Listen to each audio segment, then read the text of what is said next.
Assalamualaikum warahmatullahi wabarakatuh. Selamat kembali menyaksikan Buka Ruang. Di sesi kali ini kita akan membahas mengenai suatu topik yang sebenarnya sudah sering kali banyak orang membahasnya, yaitu mengenai korupsi ataupun negara Indonesia sebagai negara yang merupakan salah satu negara paling korup di dunia. Apakah ini hanya dilakukan oleh para pejabatnya, ataukah para masyarakat pun juga turut melakukan tindakan koruptif?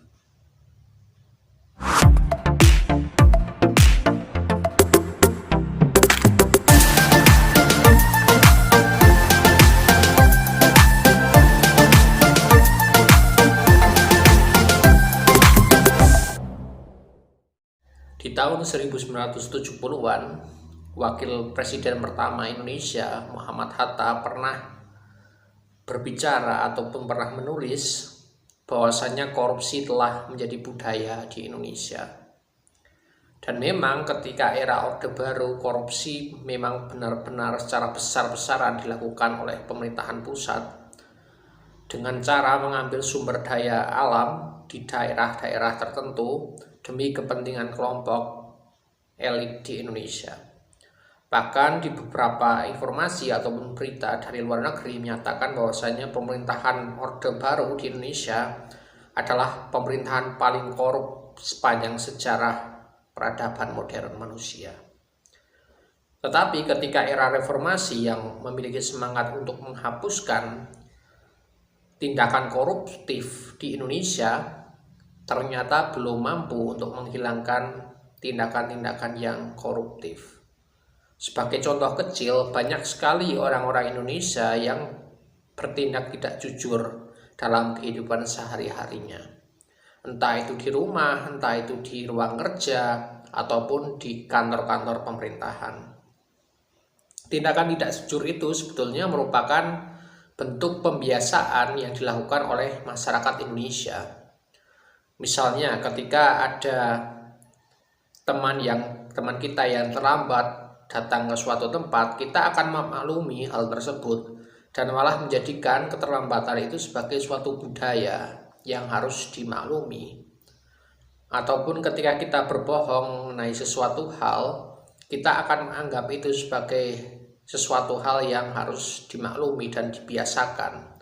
Karena apabila kita memandang itu sebagai suatu tindakan yang buruk, kita akan dicap sebagai orang yang kaku ataupun orang yang tidak bisa menjaga perasaan orang lain. Ketika era reformasi, korupsi yang terjadi justru semakin masif dan bahkan terdesentralisasi. Artinya hampir dari pusat sampai ke wilayah RT dan RW, korupsi semakin marak bahkan menjadi suatu hal yang biasa dilakukan. Ketika era Presiden Joko Widodo menjabat di tahun 2014 sampai 2024, ada sebuah tagline yang berbunyi, "Berani jujur itu hebat."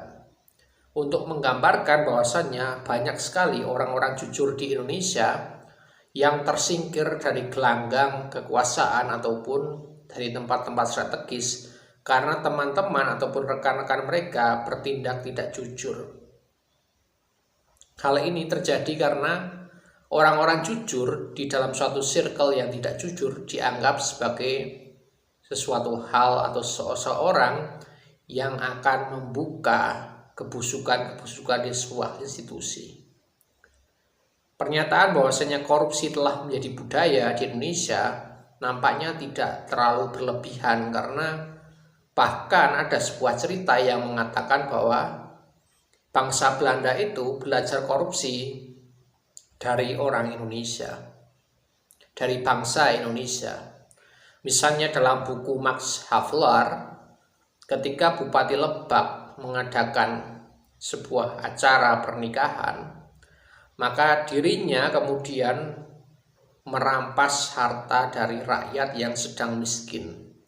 Misalnya ada kerbau, ayam, sapi, ataupun beras yang ada di rumah-rumah warga, itu langsung disita oleh Bupati Lebak tersebut.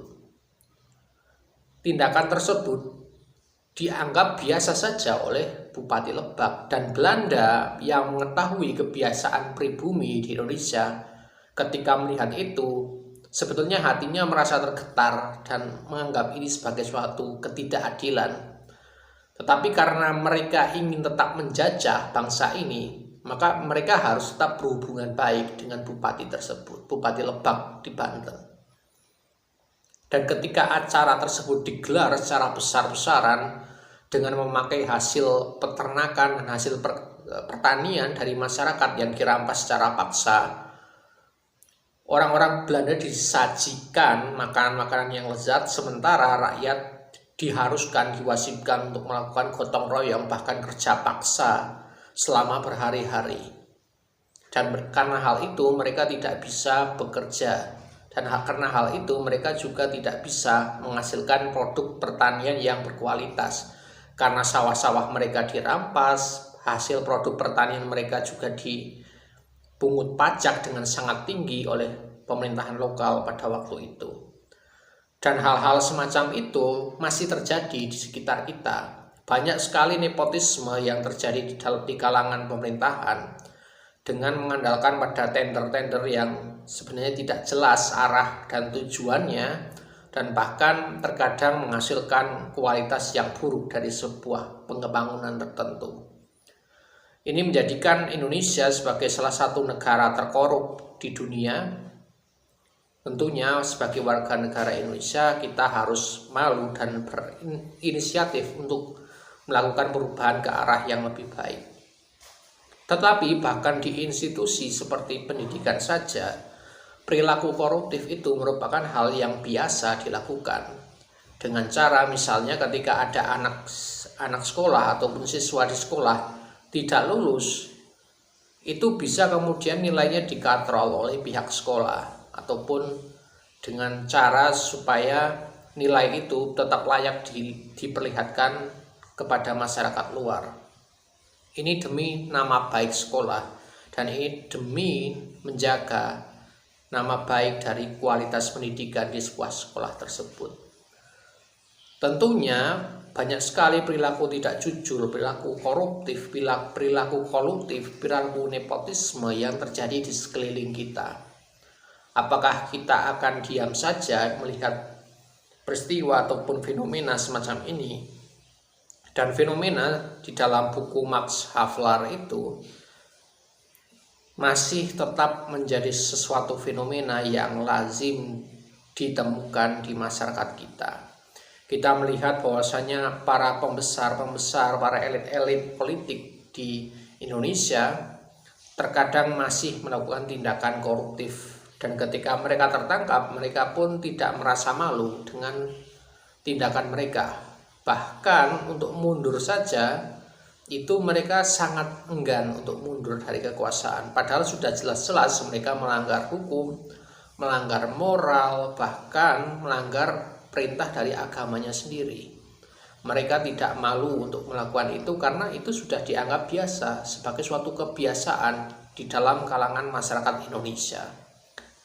Apakah kita masih akan mentoleransi hal-hal seperti itu?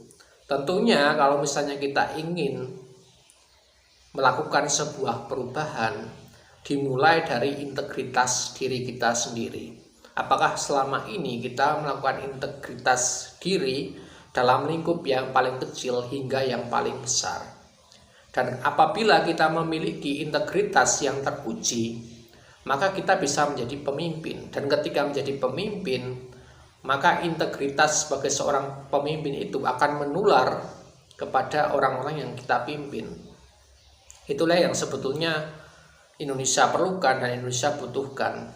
Bukan hanya sekedar pintar secara intelektual, tetapi integritas manusia Indonesia yang seharusnya diuji. Integritas manusia Indonesia yang seharusnya dipupuk, dibina, dan kemudian dilestarikan. Bukan kemudian kita berlandaskan kepada kekuasaan demi kekuasaan, ataupun pada jabatan-jabatan politis, ataupun pada intelektualitas semu yang ujungnya adalah tindakan koruptif.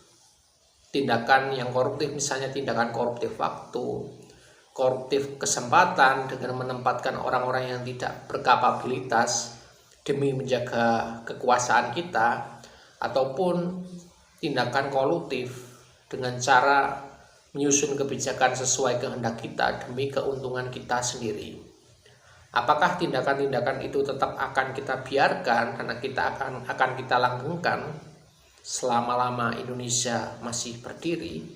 Tentunya kita berharap bahwasanya itu akan sedikit lambat, pasti akan berkurang jika kita memiliki komitmen bersama bahwasanya tindakan koruptif di Indonesia harus dihentikan. Terima kasih telah menonton video ini. Saya berharap teman-teman tetap memiliki integritas dan menjaga perilaku dari perilaku yang koruptif, kolutif, dan anti terhadap nepotisme.